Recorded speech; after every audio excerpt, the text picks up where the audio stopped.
El conde llora. Por Emilia Pardo Bazán. Se había levantado lleno de satisfacción. Desde el amanecer, un sol de primavera rasgaba la niebla, bebiendo sus argentados jirones, y barriéndolos diligente, con presteza mágica. La tierra parecía desperezarse, después del letargo del invierno, y un poco de calor tibio acariciaba su superficie.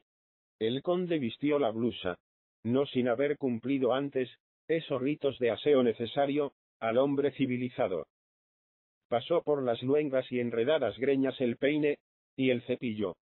Atusó lo propio la barba, y, ya atusada, la encrespó otra vez, distraídamente, con la mano. Se lavó en agua fría, con jabón inodoro, y reluciente la tez con las abluciones, experimentando una sensación de salud y agilidad en el cuerpo robusto, de patriarca, salió al patio, donde ya esperaban los pobres, convocados para recibir la limosna. Un criado, advertido de la presencia del conde, se presentó solícito, para ayudarle. En realidad, era el criado quien se encargaba de todo lo fatigoso. Los primeros días el conde bajaba por su propia mano los sacos llenos de trigo, los canastos rebosantes de hogazas, las latas colmadas de té y de azúcar. Pero como el servidor efimio desempeñase esta tarea mucho más pronta y hábilmente que su señor, acabó el conde por dejársela encomendada. Lo que el conde traía era el donativo en metálico, la parte que correspondía a cada mes, de los 3.000 rublos que anualmente se repartían en Yasnaya Poliana, a los necesitados y a los mujiks, demasiado borrachos, para que pudiesen labrar la tierra. Y aún este dinero, se lo colocaba el administrador o capataz de la finca, por orden de la condesa, en los bolsillos de la blusa en paquetitos pulcros. El aspecto de la pobrallada era pintoresco hasta lo sumo, en aquella mañana radiante, primaveral. La fealdad que generalmente caracteriza el mujik, se doraba, y se revestía de algo sonriente y bueno, bajo la claridad pura del astro, que descendía sobre el grupo, como bendición y esperanza. La ropa parecía menos vieja, los mismos andrajos se encendían. Los semblantes expresaban esa infantil curiosidad, y esa astucia no menos pueril del aldeano y del mendigo, ante el rico y el señor que se toma la molestia de ocuparse de su bien. ¿Por qué lo haría? Sería cierto que era un santo, igual a los bienaventurados Basilio, Trófimo, Sergio, Alejandro y demás del calendario ruso. Pero estos hacían penitencia, oraban, mientras que el conde escribía no se sabía qué cosas, que publicaban los periódicos y que los aldeanos no habían leído, ni leerían nunca, entre otras razones, porque no sabían leer. Y, en su cándida picardigüela, estudiaban Alvarinho, esperando siempre que un día u otro, le acometiese un acceso más fuerte de liberalidad. Y a pesar de la oposición de su mujer y sus hijos, se decidiese a distribuir sus bienes entre los pobres. Aquel sería un gran día para la aldea. Porque, naturalmente, solo los de la aldea tendrían opción. Si alguno de los poblados vecinos asomase, le ajustarían cuentas con un garrote, por atreverse a mezclarse en lo que no le incumbía. Y el ensueño del reparto era una secreta alegría más, en la jubilosa y fresca luminosidad de la mañana. El conde avanzaba ya, y efimio, impasible como corresponde a un buen criado, entreabría el saco de trigo, y presentaba la medida para regular la distribución. Tú, Iván, acércate. ¿Cuántos hijos tienes? Se te dará una medida por cabeza. El rebaño se puso en movimiento, marmoneando esas bendiciones plañideras, que son comunes al aldeano y al pordiosero. Llevaban prevenidas alforjas, talegos remendados, y alguna mujeruca apañaba en su delantal. Los niños, sin esperar a que se terminase la distribución, mordían a dentelladas el pan excelente, bien cocido y crocante, del conde. Se oían risotadas, ahogadas inmediatamente, por un torniscón de las madres, que no consideraban respetuosa la risa en presencia del barinio, el cual miraba a los niños con especial predilección, al mismo tiempo que creía que la raza humana debiera extinguirse. No había cosa que le interesase como un niño. Sobre todo, fijaba su atención un muchachuelo como de unos 10 años. Si el conde hubiese sido una naturaleza estética, el chiquillo, lejos de atraer su mirada, la rechazaría. Para los que conocen un cuadro célebre de Murillo, Santa Isabel, es ocioso describir al muchacho que el conde contemplaba, fascinado de compasión. El mismo aspecto de sufrimiento, sin enfermedad conocida, a menos que fuese una de esas afecciones parasitarias, que a los refinados, y aun a los que no lo son, les infunden ganas de desviarse 1000 leguas.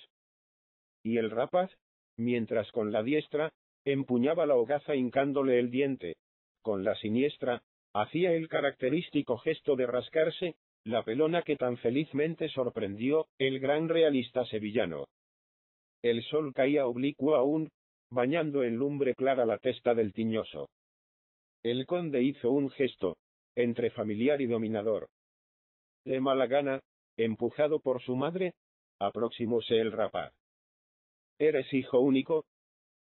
El conde ignoraba por qué abría el interrogatorio con esta pregunta, la primera que se le había ocurrido. Tiene 5 hermanitos, barinio, respondió por el chico la madre, gimiente. El mayor es él. Los otros son demasiado pequeños para venir. Hay uno que podría, pero le tengo enfermito, acostado sobre unas pieles de oveja. Efimio, ordenó el conde, que ese niño tenga desde hoy unas mantas limpias en que envolverse. El que se rascaba, envalentonándose un poco, advirtió: yo no tengo manta. Que haya una manta nueva para este también, dispuso el conde. León Nikolayevich, suplicó la mujer, sería bueno que nos enviases médico y medicinas. La fiebre del niño es muy tenaz. Llevamos ya 3 meses de verle postrado. ¿Acaso algún poder dañino le tiene así, para que sean castigados en él los pecados que cometimos? Apiádate de nosotros, barinio, porque solo tú nos puedes amparar. Se os darán medicinas. El doctor irá y dirá cualquier cosa, el muy pedante, exclamó el conde, que no podía resistir a los médicos. Pero vosotros, barred y asead un poco la isba, y haced que el niño no esté entre inmundicia y pieles de oveja, que pueden transmitirle contagios del ganado. Al hablar así, el conde luchaba entre su repugnancia a los modernos refinamientos y a las prescripciones científicas, y su conciencia, que le decía que eran las pieles infestadas lo que había contagiado seguramente al morriñoso que veía, y probablemente al febricitante que en la isba aguardaba socorros. Y tú, añadió dirigiéndose al muchacho, vas a quedarte hoy aquí, hasta que te freguemos. Efimio, ordenó, hay que rapar a este muchacho, enjabonarle bien la cabeza con jabón negro, mudarle. Torcieron el gesto, a la vez, el servidor y el protegido del conde. Efimio consentía en auxiliar a la distribución de limosna, pero todo tiene sus límites. En fin, había que llevarle el genio al señor, por expreso encargo de la señora condesa, y el ayuda de cámara calculó que saldría del apuro, encargando la tarea al último de los mozos de cuadra, Alejo, asaz bruto para aceptar tales comisiones. El chico, en cambio, remiso, miraba a su madre.